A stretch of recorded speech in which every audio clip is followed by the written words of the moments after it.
Consul General of India in San Francisco, Dr. T.V. Nagendra Prasad, has put up a wonderful and intellectual event with none other than the Institute of Chartered Accountants of India in San Francisco. Welcome to Yo India TV, and I heard the wonderful conversation emphasizing on investment and infrastructure as an asset and all the big initiatives like PLI and specs that the government of India is taking so that people feel encouraged to invest in India. A lot of tax incentives were also discussed, and the problems that people feel, which are not the real problems, some of them are really not there anymore, were also told and were taken by the audience in a very positive way. So what's the overall take on the session? Thank you very much, Jasleen. I think it was very productive session. Our intention and objective of this session, along with ICAI, was to have a connect with the government of India, and you have seen the dignitaries who came online virtually, and connect with the investors, professionals, and tech entrepreneurs on this side. So basically to connect them and then to tell them what are the new developments that are taking place in India, particularly the ecosystem which is being created to make India a manufacturing hub and also an attractive destination for investments from abroad. So that particularly you saw the interest and enthusiasm, the way the things have been told, and particularly look at the startup ecosystem, look at the manufacturing system. You saw, you yourself have understood and then have raised questions on productivity linked incentive schemes. So our effort is to make them aware of new reforms despite COVID, which the government has brought in to make it more robust, more attractive. Wonderful. And ICAI is a big financial unit in India, especially when it comes to the taxation and audit. Nothing better than ICAI. But in US in particular, the role of ICAI is very limited, because here we have the CPAs who, take all the charge equivalent to what the CAs do in India. But how did you think about tying hands with ICAI to project the new initiatives by the government of India? See, basically, the people who have to hear from, they have to hear from horse's mouth. So ICAI, they are experts on the taxation. They are from India, so they know the rules and regulations in India, how the taxation affects industries or affects the funds, etc. So that is where we thought, it will be a good initiative to have ICAI to tell the people about the taxation and advantages and incentives in India available for them.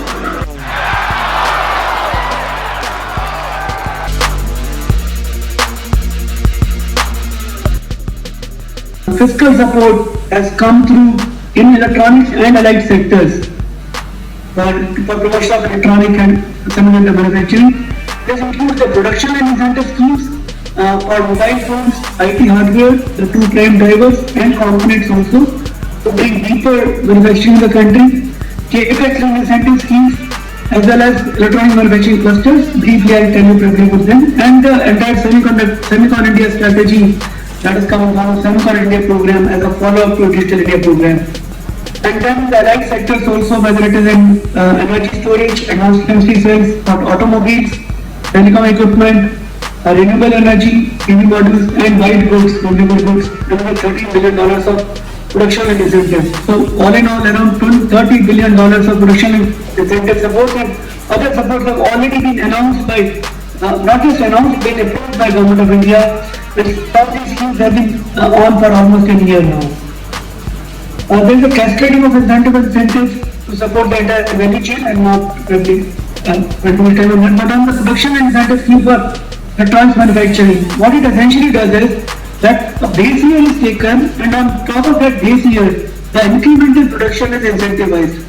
So for example, if Samsung is doing manufacturing of almost $5 billion in India as of now, and on top of that, whatever they do in the next year, say let's say they do another 500 million, so they do 5.5 billion. That $500 million of additional manufacturing gets incentivized by 6% of production and incentive. So 6% of 500 million, which is $30 million, gets paid back as cash to them. So in that manner, companies such as Foxconn, Pegatron, Wistron, which are Apple EMS partners, Samsung, and then Indian companies such as Micromax, Lava, Exxon, and component players, Austrian company, Israeli company, another Polish company, and then Indian companies also, MSMEs have been supported. We are looking at almost $5.5 billion of support under this program and $143 billion of manufacturing happening. And these are commitments that have been given by the champion companies, as they are called. And the other impact in terms of additional employment that is getting generated, investment that is coming up, and exports that are going to happen. There is a scheme for IT hardware also, just like for mobile phone and components, which covers servers, all-in-one PCs, tablets and laptops. Here again we are looking at big global companies, Dell, HP, Acer, Asus, Atos, the likes of these committing significant production volume in India. Between 20 to 30% over the next 5 years is the commitment that is coming through. And then emergence of Indian companies also in the sector. The scheme for capital investment promotion, which gives 25% incentives on plant and machinery, buildings, R&D, transfer of technology, utilities.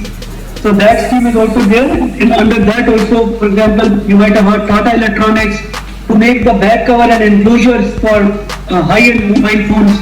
They announced almost $500 million of investment. And then other companies also in the passive electronics and the passive components, active components, system and packaging, and lots of companies are coming through. These are some of the companies that have set up production facilities under PLI, Wistron, VALUATIon, the local Indian company, Smile, another company in IT hardware. And the impact of all these incentives compared to the disability analysis has been that against the PLIs and the capex incentives, annualized on capital cost, the RODTAP that has come, income tax reduction and other ease of doing business measures, we are looking at almost 7 to 6.5 to 10% of disability being addressed. On top of that, there is the Semiconductor India program that has come, which is again just $10.20 billion of support, and which talks about supporting. So the opportunity is that India, from 3.5% of manufacturing of electronics, it is going to become 10% of global manufacturing by 2026, and even higher by 2030. So we are looking at 10% of global semiconductor market by 2030, almost $9 billion. And we have all these market drivers in terms of the electronic manufacturing system industries, the emerging technologies that are finding rapid development in the country.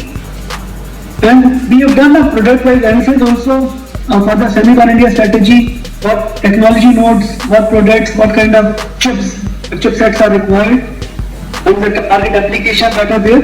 And based on such study, and similarly for display market and for compound semiconductors, we have come out with the semiconductor scheme, which provides up to 50% of project cost. Again, this involves semiconductors being typically very resource intensive manufacturing, spread over 6 years for the manufacturing to stabilize. For such 6 years, up to 50% of project cost for a 28 nanometer or lower node size at 12-inch wafer and 40,000 wafers. That support is available. Typically, each company will get around $3 to $3.5 million of support. So we are looking at 2 companies to partner, and we already have some interest coming through in the application window we have, that is till 15th of February. Similarly, under the display scheme also, we have a similar support available for TFT, LCD and AMOLED displays. And for compound semiconductors also up to 30% of capex support is available, as also for ATMP and semiconductor packaging. Most importantly, and that is where I would seek your attention, we have incentives for design also. So design, already India has 20,000 odd design engineers, but we reach out to people in the valley to come back and set up their own companies, design companies in India, and we will provide reimbursement of manpower costs, access to EDA tools through the national EDA grid, and provide support for prototyping and post-silicon validation also. So whatever design wins you have, we will, as you do the prototyping, we will help you come up with those design wins, and also provide you incentive on deployment of those for the products that are getting sold. So whether you have a RFID chip, you have a narrowband IoT chip design, you have a power management IC or ADC, so on and so forth, LED driver chips, or even memory or microcontroller units.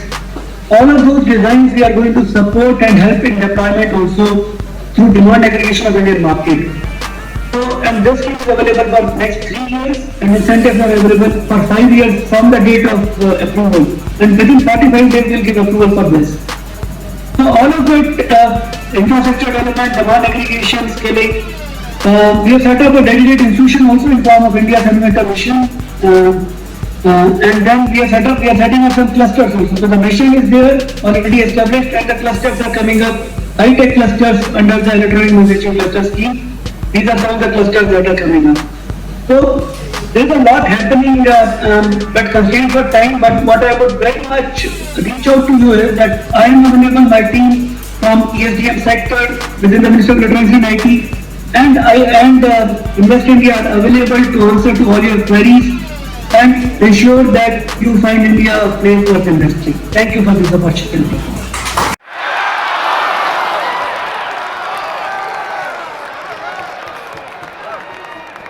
Now, the key part of India becoming a manufacturing superpower is for our manufacturers in India to have access to clean and predictable energy, electricity and energy, and for logistics costs for those manufacturers to be efficient so that they can move their products both within India as well as beyond the borders.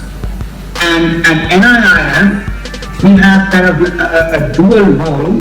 First is to play a role in this aspect of improving logistics costs and creating efficient and clean power for the country, among other infrastructure areas. But also, and it's very interesting that NIIF actually stands for National Investment and Infrastructure Fund, which means that we are also able to invest alongside others who would like to invest into this production opportunity and sort of actually just do a really good picture of the opportunities in the semiconductor electronics area, among others again, in terms of forwarding our prospects in that area. Now, if you look at India, and I think the reason that, so the interesting part about what we have been able to achieve at NIIF is that we have in a short period of time created a large infrastructure fund where the government is a 49% investor, government of India is a 49% investor, and 51% of the capital comes from a combination of domestic financial institutions, Kotak Life, HDFC Life, ICICI Bank, Axis Bank, these are investors in our fund. But we also have 2 sovereign funds from Abu Dhabi and Singapore, and we have 4 large pension funds, Canadians, Australians, and also the US International Development Finance Corporation, US IDFC. And with this group of investors, we've actually created in India a collaborative public-private platform between the government and some of the best-known international investors for the infrastructure space. We've also gone beyond infrastructure as we have created a fund of funds with capital coming in from some multilateral development banks around the world. And it's actually the largest fund of funds in the country to support fund managers, including fund managers who are investing into the technology and VC space. And finally, we are now raising another fund, which is a fund that will be focused on diversified sectors, non-infrastructure, including manufacturing. So we have the ability now to make large, and these are all, by the way, equity investments. So my background is actually an investor in emerging markets, and we built a team of people who come from an investment background to basically partner with international investors, domestic investors, to help them put capital at scale into investable opportunities in India, and of course thereby also help in India some of these sectors and some of these entrepreneurs and companies here. What we've also, in the meantime, what we've done through these funds is we've created on the infrastructure side what we call platform companies. One is in the ports and logistics space, one is in the renewable energy space, one is in the highways, the toll roads and highway space, and one is in a sector that some of you will be quite interested in the smart meter space. So this is an energy efficiency kind of approach where the conventional electricity meters in India will actually be replaced with a smart metering technology to create a smart grid, and a key part of building a smart grid. And we've actually got the largest company in India today that is investing into that area. We've also created a number of funds. We've just, you probably saw in the news that a fund that we anchored, which is currently probably one of the largest single country climate funds in the world, just achieved its final close, and it has raised $740 million US, which is a fairly large amount of money that it can now invest in that area. We've also operate in the financial services area, and this is the third fund I mentioned. We are a large investor in the second largest hospital chain in the country, and that basically tells you how diversified we are in terms of our investing. Now I want to talk a little bit about what is getting people all over the world so excited about the India opportunity, and I'll talk about a little bit about the infrastructure sector first, and then go to the other sectors. Now, infrastructure is an asset class that has become extremely interesting for long-term investors around the world. By the way, you will know that one or two Indian infrastructure, actually two Indian renewable companies are actually now listed in the US and have done extremely well since their IPOs over there. And if you look at the infrastructure sector in here, what do financial investors like in the infrastructure sector? What they like are post-construction operating infrastructure assets which generate a predictable and a stable yield, because it actually really works. It's an inflation hedge for them, and over time in a country like India, there's also growth in cash flows coming from these from assets such as airports, roads, etc. Because in India, passenger volumes of airlines are growing really rapidly. There are more cars and trucks on roads, etc. And hence, the Indian government has actually created. So first of all, in India, we have a very large infrastructure assets. About 40 billion of them have been bought and sold over the last 5 years, and the Indian government has created a fairly stable regulatory framework around them that makes the cash flows from them predictable. There's room for improvement, but we've come a long way. And finally, there is predictability because you've been hearing about the National Monetization Program, and that's really the purpose of the National Monetization Program, which is to create predictability around the privatization, the monetization, the securitization of these assets. And in India we also have been able to create over the last few years are different products. So even for individual investors, there is a product in India now called InvITs, which are infrastructure investment trusts, which is a tax efficient way for individual investors to participate in these kinds of assets, in infrastructure assets, in their cash flows.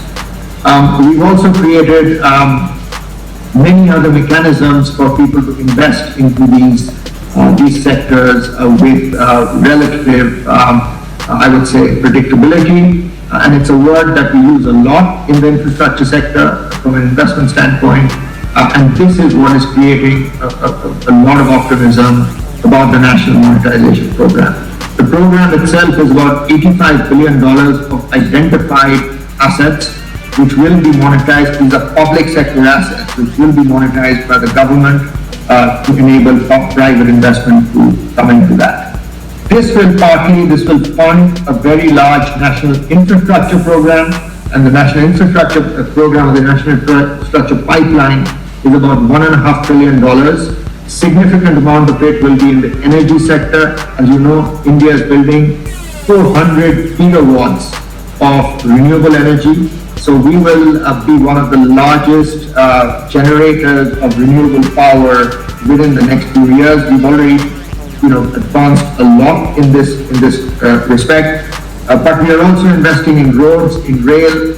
Many of you will relate to the airports which were privatized in about 2010. Mumbai, Delhi airports, Bangalore, Hyderabad. For those of you who have flown in, you have seen the change in the level of services in those airports. And I think FDI today is virtually automatic in almost everything that one can talk about. There are very, very few things for which you need government approval. There are some certain segments where you need to go to the government, like pharma, where you apply if you want to go 100% and then you get an approval. I don't think there has been a single approval which has been denied. There are some issues on single brand retail, etc. And again, these are larger economic, social constraints where you need to be sort of aligned to what country India is all about. But by and large today, what we have seen is that virtually in almost everything, FDI is permitted automatically, transfer of shares is permitted automatically. We have seen, for example, in the last 3 years, particularly if I may say so many private equities have been able to exit and get multiple of what they made, and none of those divestments needed any FDI approvals, etc., be it in IPO, be it secondary, one private equity selling to another. As I said, in a few cases you need approvals because approvals are fairly easy to come by, and it's more a matter of process as opposed to delays or there being barriers on what they need to do. And then you come to rates of tax. And if you would have asked this question 5 years ago to any tax professional, that can you think of India having a 15% rate of tax? I spoke about it. So if you are a manufacturing company which has started production after October 19, and you set up your manufacturing facility before March 23, then you are entitled to a lower 15% rate of tax. The dates are pushed back A on account of COVID, but B on account of the fact that a lot of investment is going to happen post PLI is being announced. Similarly, if you are not a manufacturing company but you are a services company, then there are two things. One is you don't avail of incentives and you pay a 25% rate of tax, or you avail of incentives and you get a 35% rate of tax. And almost all large companies, I would actually want to say everybody, but I would say almost everybody because there will be a few exceptions, want to move away from the 35% regime and incentives to 25%, because the moment you start trying to avail of incentives, there is issue of interpretation, what constitutes a tax holiday. So we have given barrier to some of those ghosts of the past, where you had to sort of fight your way through, talk to the tax office, prove the X, Y, Z, get into interpretation, what is manufacture, what is production, all of that is out, and you have a simple 25% rate of tax, which I think is very, very competitive. I do wish that India could be even so competitive in terms of individual rates of tax, which unfortunately it is not, because if you are earning an income of more than $800,000, then your maximum marginal rate is 43%, which I think is fairly high. There are representations which have been made about it. Again, you must remember that we have a socialist bent of mind, and rightly so, because there is lower strata of society. But maybe that's a place where India could be better competitive. But so far as corporates and the type of people who are on this call and attending this event, if you're looking at investment as a corporate, you're looking at either a 15% or a 25% rate of tax with no really litigation done. And then move on from there. There was this whole issue regarding people being harassed when they went for tax and whatever else, things going back and forth. And we have now introduced something which is probably fairly unique in the world, which is to say we have got faceless assessment.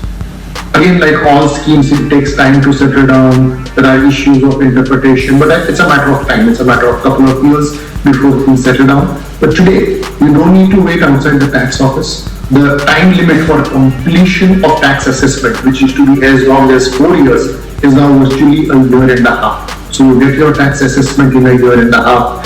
There are provisions which have been brought to ensure that once an assessment is done, it cannot be reopened unless for some very specific reasons, you have hidden your income or whatever else, and the time limit for which it can be opened has been shrunk very, very significantly. So you file your submissions, you get your assessment order, and I can say this from first-hand experience that there are large corporates who used to have much of litigation. Now with faceless assessment, the orders which they get are so smooth that they are really themselves surprised that, oh wow, we thought that this was just one of those things which will happen, but it is actually being implemented in practice. So we are again moving in the right direction. And then you look at indirect taxes. There was a point of time when GST was introduced and there was a lot of unknown as to whether GST will be successful or not. And those of us who have been in practice over the years will tell you there was a point of time when you had works contract tax, sales tax, excise duty, octroi, all of that buried. GST is now well established. Then again, there could be interpretation issues as to whether a particular item falls under a chapter X or a chapter Y. But again, very, very few. The GST collections itself have been very robust. And more than GST collections being very robust, what has happened is that a lot of economy, which was hitherto sort of not regulated, has now come into the regulated sector because virtually every good, every service can be tracked. So the parallel economy, is it still there? It is there, but it's sort of shrunk very, very radically compared to what it used to be in the past. Again, things becoming very, very transparent, etc., etc. Putting money in the startups, valuations were all whatever they were. And then the question was this sort of illicit money going around, etc. We now have a framework, and hopefully that framework has led to much lesser litigation. A very interesting thing on the startup side, which we encounter all the time, is whether the startup should be set up as an Indian company with an overseas parent, and if so, where should the overseas parent be? You all agree that, and many of you who are following India will agree that the Indian capital market has been very robust and very welcoming to the startups.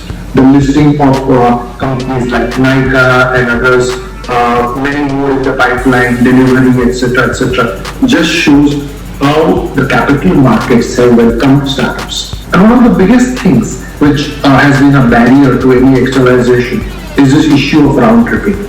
And here again, it's very, very amazing that what was a bugbear for almost about 25 years, the Reserve Bank just in August last year came back with draft guidelines that get to be finalized, but that's a matter of time, virtually officially permitting round tripping to say that unless you are taking advantage of taxes, round tripping is absolutely permitted. So as I see for the startup industry, there's going to be a matter of time and each case will have its own evaluation as to whether you should be an Indian corporate with investments or you should be an overseas corporate. Most of them would like to have an ability to do whichever, so have an overseas corporate which could do a SPAC or an Indian company which could do an IPO in India. But overall, very significant change in the tax regime that we have seen. The final comment I would make, Nilesh, is on tax litigation. There was a point of time when jocularly people could say that you start a litigation in India and your grandchildren will complete because it will take about 20 to 25 years for a litigation to go to Supreme Court. That time is shrinking rapidly.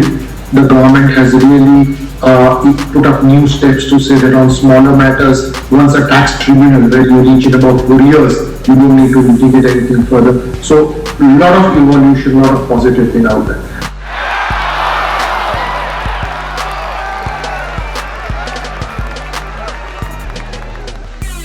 Last year, Government of India has also rolled out US dollars 1.6 billion productivity-linked incentive scheme across the sectors, particularly in electronics manufacturing, that is as part of Atmanirbhar Bharat 3.0 package. This scheme now extends to IT hardware, laptops, etc. Friends, despite challenges due to COVID, I think economy is performing very well. India remains one of the fastest growing large economies in the world, and World Bank estimates about 8.3% growth in 21-22, and several other reports also reflect the same sentiments. Over the years, FDI inflow has been steady, and in India, I must tell, received $81 billion of invest FDI flows in 2021. It was fifth largest recipient of FDI inflows in the world, according to UNCTAD. India's export also picked up very strongly, and I must mention that last quarter it was 476 billion, includes the service sector, and it registered a 47% jump as compared to the previous year. Not just figures, there have been some impressive things happening on the ground too, to reflect India's importance during this crisis. You all know that everyone is looking at a reliable link in the supply chain in the world, so India fits well into that particular thing, and India's IT sector has saved all the countries of the world by working around the clock, and I believe more than 5 million software developers are working in India. In 2014, where we were having few hundreds the startups, now you look at 60,000 today in India startups. More than 10,000 startups have been registered in the last 6 months alone. So that is the kind of ecosystem that has been created in India for startups. If I have to mention, Honorable Prime Minister said that startups are going to be the backbone of the economy. And unicorns, I think about 80, and then over 40 unicorns have come up last year itself. So that is the kind of impetus given, and today India has the third largest number of unicorns in the world. And last month alone, I think we have the digital payments, 4.4 billion transactions have been done through UPI, Unified Payments Interface. So that is the kind of the adoption which is taking place in India with large and a huge penetration of mobile and internet in Indian rural areas also.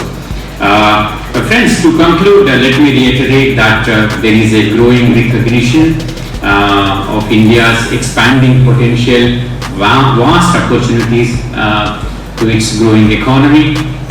Look at the flagship programs like Make in India, Digital India, Startup India, and coupled with these productivity linked incentive schemes, Atmanirbhar Bharat Abhiyan. So all these are creating a very productive environment ecosystem in India. Some headline figures in terms of what Digital India has been able to do: 750 million plus internet users, 1.2 billion mobile subscriptions, 1.25 billion Aadhaar unique identity enrollments, and the fact that we are the fastest growing startup ecosystem, the third largest startup ecosystem in the world as of now.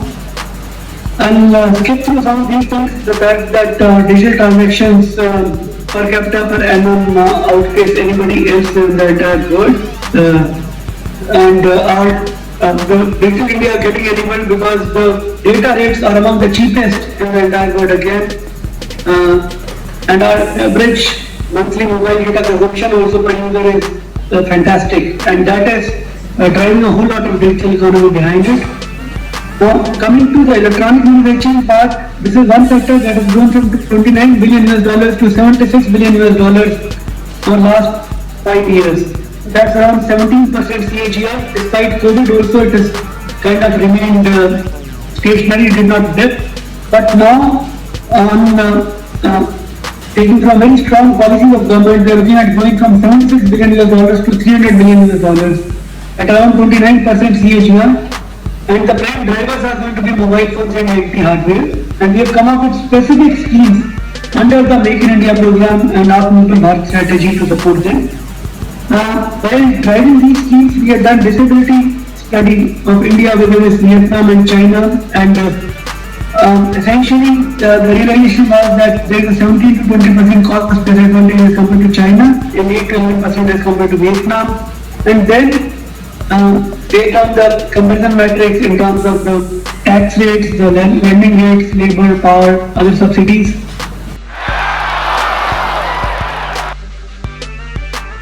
This is Jasleen Khanuja from Yo India TV, and my question is for the first speaker, Saurabh. It is in two parts. The first one is that you made a comparison with China and Vietnam on several parameters. How is Vietnam more relevant in the present day context than any other country? So I want to know why you were choosing Vietnam for comparison purposes, number one. And number two, you talked about the deployment incentive through the demand aggregation of Indian infrastructure and markets. So demand aggregation of markets, I get that, but I'm not very clear on the demand aggregation of infrastructure in India. I mean, how you will be able to distribute infrastructure to make it more robust and healthy investors there. Thank you. Yeah, so thank you for this. On the first part, why Vietnam was chosen, so if you look at the daily scheme of supply chains that is happening, Vietnam is emerging as a very strong contender. Today Samsung, for example, does almost $100 billion plus of manufacturing in Vietnam. It does $40 billion plus of exports out of Vietnam. So if we are looking at in the mobile space, mobile manufacturing space, getting Samsung to bet heavily on India, we have to look at what they are doing in Vietnam and give them an offering which is equal, if not better.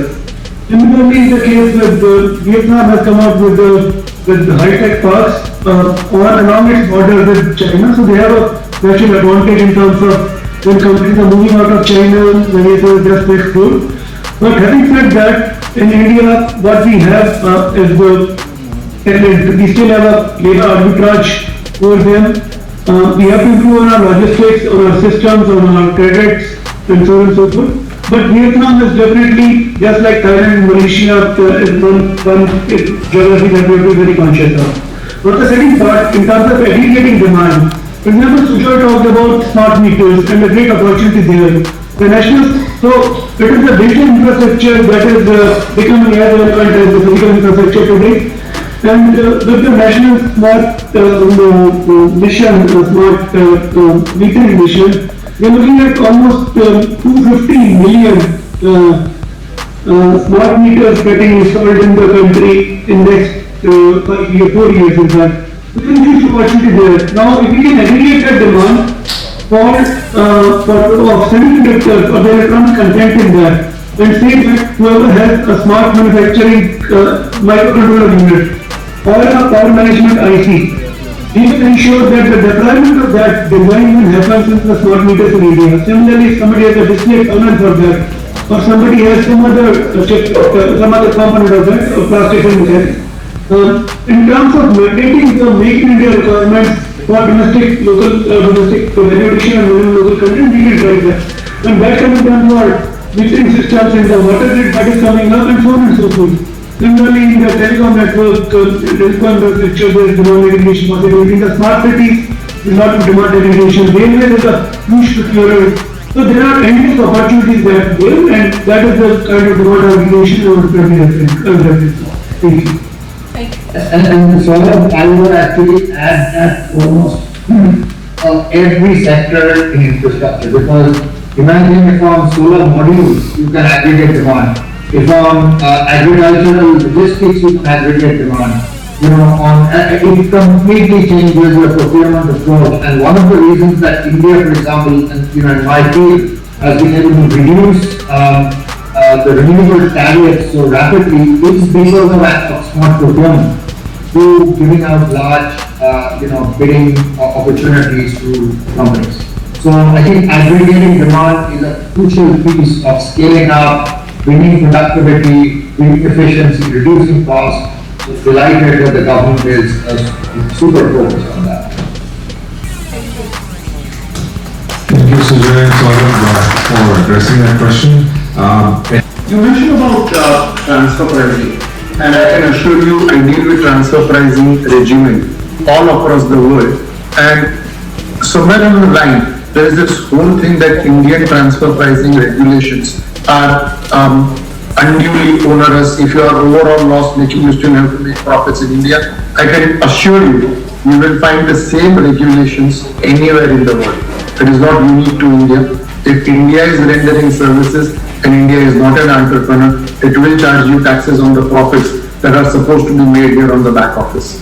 And to your other issue on valuation, I think there's a merit in what you say, but I just wanted to give you a perspective that India is coming out of a situation where people have been routing their so-called black money by sort of making investments in a particular manner, showing valuations, converting the black to white, etc. Unfortunately, we do have this tendency that we tend to legislate for the bad apples, and therefore everybody has the same problem. But I just need you to have a perspective. So there's a damn good reason as to why that happens. There have been issues where people have used overseas entity to root their monies and make them official. But just wanted to leave you to have that perspective. And I want to assure you that the transfer pricing regulations in India are not at all more onerous than anywhere around the world. Require 15 to 20% markup. That is very high compared to US, where we can probably live with 6 or 7%. So if that can be done, and the margin for loss-making entities can be reduced to 5-6% range markup, that could probably work out. A 6% markup on a US salary and a 15% markup on an Indian salary. Make a calculation for yourself what is higher. Individual investors invest in NIF in any way, like through any vehicle in stock market or something? Not yet.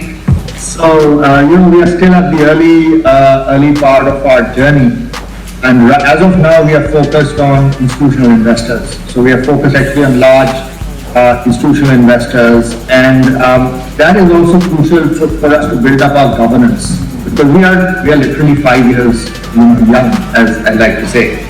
But what we will very soon be doing is that we will be, as we are building assets, some of these assets will be actually taking out into the InvIT market, or we will potentially be IPOing some of them. And that is when individual investors will have the opportunity to invest in them. So just to give you a sense, we have built up a renewables company which is already at about 3 gigawatts. So at 3 gigawatts, it's a fairly large company, and at some point we will be bringing out an InvIT for that platform. We've also got a very large ports and logistics company, which is currently the second largest. It's the largest private ports and logistics container. It's a rail container movement company, and at some point we will bring that for an IPO. So these are the opportunities that you will have to invest individually into some of our assets. It was to create 40,000 jobs and then support a trade of $26 billion. India has consistently improved performance on the World Bank's ease of doing business. We are about 37 places up in the last 2 years, and also in the Global Innovation Index, we are at now 48 position. There also we jumped 33 positions. I'm just saying, the changes what are taking place in India. Indian government's favorable policy and robust business environment has led to steady foreign capital inflows into India, and the government has taken many initiatives in the recent years such as relaxing the FDI norms across the sectors, including defense, PSU, oil refineries, telecom, power exchanges, stock exchanges, among others. And simplification, as you all know, GST has been simplified. There were reforms in bankruptcy code, there were reforms in retrospective taxation system, reduction in corporate. So all these slew of reforms which have been brought in India are helping to make India a manufacturing hub and an attractive destination for investments.